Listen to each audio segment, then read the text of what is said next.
আসসালামু আলাইকুম ওয়া রাহমাতুল্লাহি ওয়া বারাকাতুহু। আলহামদুলিল্লাহ ওয়াসসালাতু ওয়াসসালামু আলা রাসূলিল্লাহ ওয়া আলা আলিহি ওয়া আসহাবিহি আজমাইন।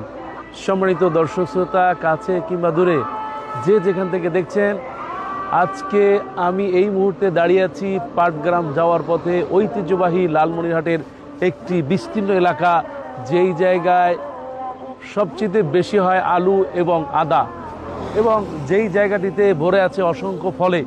আপনারা দেখতে পাচ্ছেন যে উত্তরবঙ্গের মধ্যে সবচেয়ে অন্যতম পরিচিত একটি জায়গা হচ্ছে লালমনিরহাট।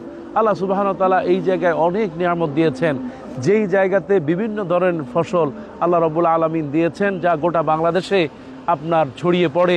এই জায়গারই নতুন আলু বর্তমানে বিভিন্ন ব্যবসায়ীরা এই জায়গায় আসতেছেন এবং এই আলুগুলো তুলে নিয়ে তারা শহরে বিভিন্ন জায়গায় ছড়িয়ে দিচ্ছেন। সম্মানিত দর্শক শ্রোতা, আপনারা যদি দেখতে, তাহলে আপনারা দেখতে পাবেন এই সেই রাস্তার এপারে আপনার চারিদিক মিলে মাশাআল্লাহ শুধু সবজি আর ফল, আর শুধু মাশাআল্লাহ আপনারা যদি একটু তাকান, আমরা আপনাদেরকে দেখাবো যে কত সুন্দর আল্লাহ সুবহানাহু ওয়া তাআলা নিয়ামত দিয়েছেন।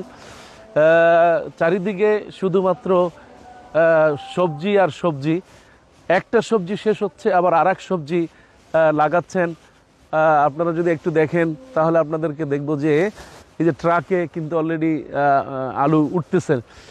বিভিন্ন জায়গা থেকে লোকেরা আসেন এবং এখান থেকে সবজিগুলো নিয়ে যান।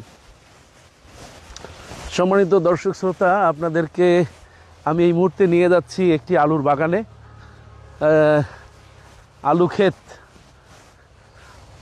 আপনারা যদি দেখেন যে মাশাআল্লাহ আল্লাহ সুবহানাহু ওয়া তাআলা অনেক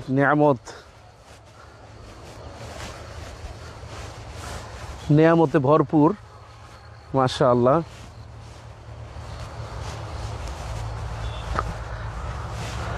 সম্মানিত দর্শক শ্রোতা, আমরা আসলাম একটি আলুর ক্ষেতে। আপনি যদি দেখেন এই যে আল্লাহ সুবহানাহু ওয়া তাআলা কত নিয়ামত দিয়েছেন, এখানেই এই সেই আলুর ক্ষেত। এখানে আলু তৈরি হচ্ছে। এই যে একটু ভিতরে গেলেই এই গাছ থেকে আলু হচ্ছে আলহামদুলিল্লাহ। এই যে এই গাছগুলো সতেজ হয়ে যাচ্ছে, এগুলো এখন প্রায় আলু পর্যাপ্ত পরিমাণে ভিতরে আলু আছে।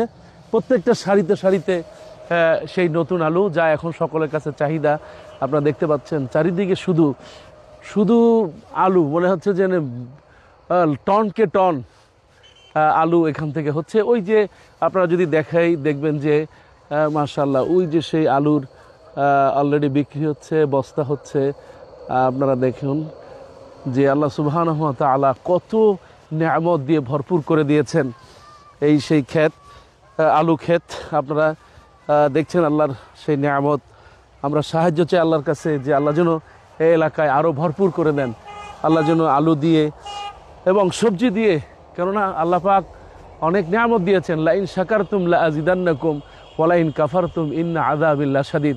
আমরা যদি আল্লাহর শুকরিয়া আদায় করি, আল্লাহর নিয়ামতগুলো আরও বাড়াই দিবেন। কাজে আমরা উত্তরবঙ্গে ভাইদের জন্য দোয়া করি আল্লাহ পাক যে এত সুন্দর, কি বিস্তৃত এলাকা, সুবহানাল্লাহ, কি বিস্তৃত এলাকা, শুধু আলু আর আলু মাশাআল্লাহ। আপনারা এদিকেও যদি দেখেন বিস্তীর্ণ এলাকা জুড়ে শুধু আলু আর আলু, কিছু জায়গা আছে আদা, হ্যাঁ। আর এখানে মাশাআল্লাহ সবাই, আল্লাহ শুকরিয়া যে সবাই মাশাআল্লাহ কাজ করছে এবং কাজের মধ্যেই তাদের প্রাণ খুঁজে পায়। আমরা অনেকে অলস সময় কাটাই, কিন্তু এরা কাজের মধ্যেই তাদের সময়টাকে কাজে লাগাচ্ছেন এবং কাজের মধ্যেই নিজেকে সবসময় রাখতেছেন। সেই জন্য যে যেখান থেকে দেখলেন, আমরা এই এলাকার মানুষকে ভালোবাসবো, মহব্বত করব। আমরা চাইবো আল্লাহ সুবহানাহু ওয়া তাআলা এই যে বিশাল এলাকা জুড়ে এত সুন্দর নিয়ামত দিলেন, আল্লাহ যেন সারা বাংলাদেশটাকে এই যে সুন্দর নিয়ামত, এই যে ভারত এখান থেকে খুব কাছেই, এই কাছেই ভারত, অথচ আমাদের উপরে কত জুলুম নির্যাতন করছে। আমরা আল্লাহর কাছে সাহায্য চাই, আল্লাহ আমাদের নিয়ামত দিয়ে যেভাবে ভরে দিয়েছেন, আল্লাহ যেন এই দেশটাকেও নিরাপদ করে দেন। বিশেষ করে ভারতের খাত থেকে আল্লাহ যেন আমাদের সবাইকে নিরাপদ করে দেন। যে যেখান থেকে দেখলেন, আল্লাহ সবাইকে সুস্থ রাখুন, ভালো রাখুন। কথা হবে নতুন কোনো জায়গায়, কোনো এক সময়। সেই প্রত্যয় আল্লাহ সুস্থ রাখুন। আসসালামু আলাইকুম ওয়া রাহমাতুল্লাহি ওয়া বারাকাতুহু।